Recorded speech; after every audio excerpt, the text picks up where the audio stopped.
How do you get out of the Ukraine war? The Ukraine war is easy to get out of. I mean, the Russians have been wanting to settle that war from the beginning. Really? Yeah. I mean, the Minsk Accords was a settlement.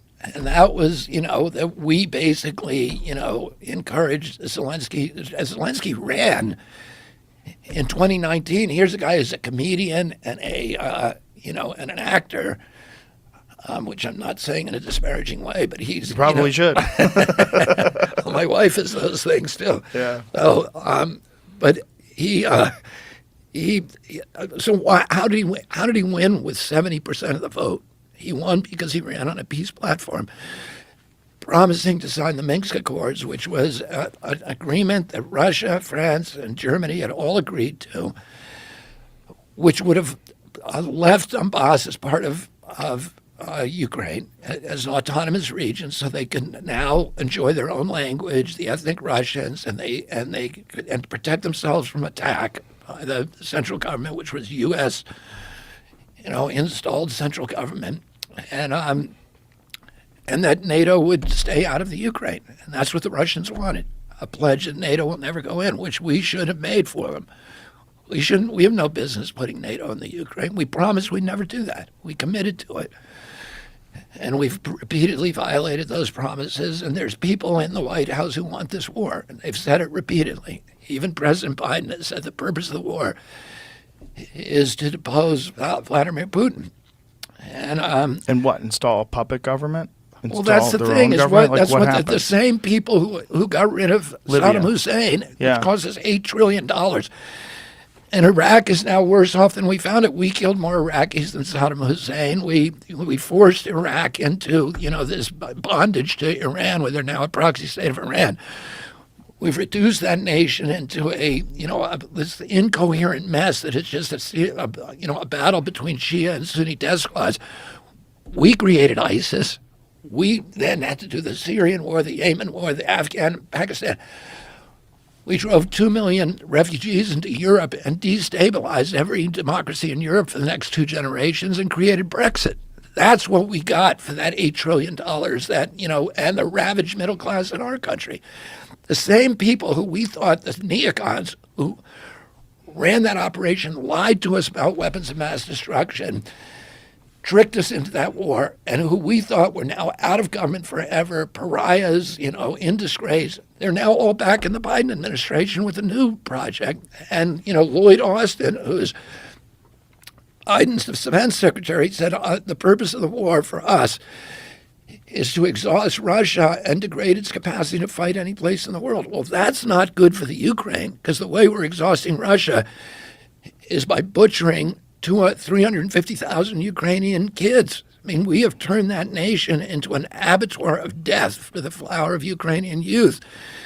In a geopolitical, and I'm not excusing Putin. Putin is a thug, a monster, a gangster who illegally invaded and didn't need to. We need to take responsibility for the provocations which we have, which these neocons have been provoking for over a decade. And by the way, the reason we're in that war is because Americans are good people. And, we were convinced, granted, we're using these kind of comic book depictions, that they're now, the military-industrial complex is now expert at selling from us of this kind of good versus evil, this whole thing that gets us into these wars. And that war is a money laundering racket for the military contractors. The money is going there and coming right back, and then they all go on CNN, the generals, et cetera, who, if you look at their resumes, they're all working for General Dynamics and the military contractors, and they tell us we need to be in this war and tell us horror stories, et cetera. But we're there because Americans are good people and they have compassion and they want to redress a wrong. And by the way, my son went over there and fought.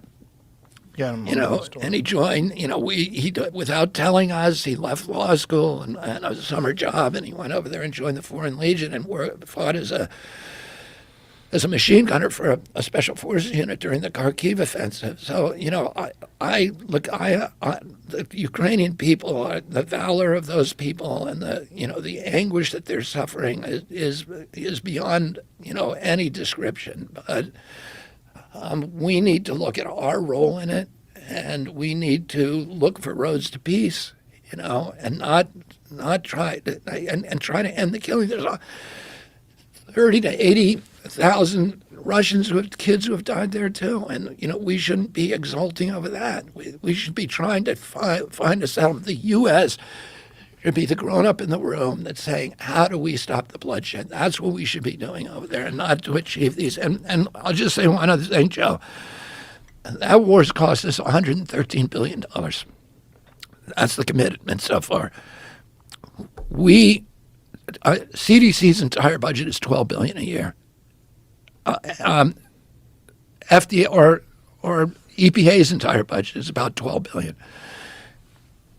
We have 57% of our people in this country cannot put their hands on $1,000 if they need to, if there's an emergency. 25% of Americans are hungry now, are not getting enough food. I have a friend who is a commercial fisherman who spent his life, on the fisheries, had a business, put it together, but because it's a private business, because he was working a lot for other people, he doesn't have benefits. He now has a disability. His son-in-law runs the business, but can't support him. He has a disability, and he has been surviving on $280 worth of food stamps from the SNAP program. And that doesn't take you too far. But on March 1st, he got a robocall from the government saying, your food stamps have been cut by 90%. You're now getting $25 a month. Try feeding yourself on 90 cents a day in this country. 30 million Americans got that call.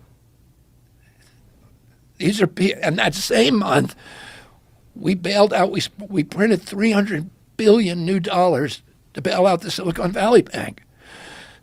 And we tapped off the Ukraine war commitment to $113 billion. So we got lots of money for the military-industrial complex, lots of money for the bankers, the banksters. But we're starving Americans to death.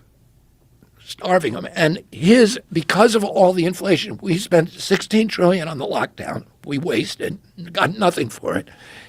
$8 trillion on the Ukraine war. That's $24 trillion that they had to print to pay for nothing. That money, the way they're paying it back, they're not going to tell us they're raised taxes because you can't do that.